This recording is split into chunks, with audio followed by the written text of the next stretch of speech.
তারেক রহমান ও আরাফাত রহমানকে সংসদে শিশু মুক্তিযোদ্ধার স্বীকৃতির দাবি। জাতীয় সংসদে বক্তব্য দিতে গিয়ে গাজীপুর ১ আসনের সংসদ সদস্য মুজিবুর রহমান বলেন, ৭১ সালের মহান মুক্তিযুদ্ধের সময় শুধু প্রাপ্তবয়স্করাই নন, অনেক শিশু, কিশোর ও পাকিস্তানি বাহিনীর নির্মম নির্যাতনের শিকার হয়েছিলেন। সেই প্রেক্ষাপটে তিনি বিশেষভাবে উল্লেখ করেন বিএনপির ভারপ্রাপ্ত চেয়ারম্যান তারেক রহমান এবং তার সহোদর আরাফাত রহমান কোকোর নাম। তিনি তুলে ধরেন, স্বাধীনতা যুদ্ধের সময় তার মা বেগম খালেদা জিয়া পাকিস্তানি বাহিনীর হাতে বন্দী ছিলেন।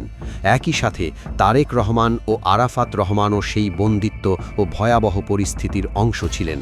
একজন শিশু হিসেবে তারা যে মানসিক ও মানবিক নির্যাতনের মধ্য দিয়ে গেছেন তা কোনোভাবেই উপেক্ষা করার মতো নয়। বক্তৃতায় তিনি আরও বলেন, এই ত্যাগ ও কষ্টের স্বীকৃতি হিসেবে তারেক রহমান এবং আরাফাত রহমানকে শিশু মুক্তিযোদ্ধা হিসেবে স্বীকৃতি দেওয়া উচিত।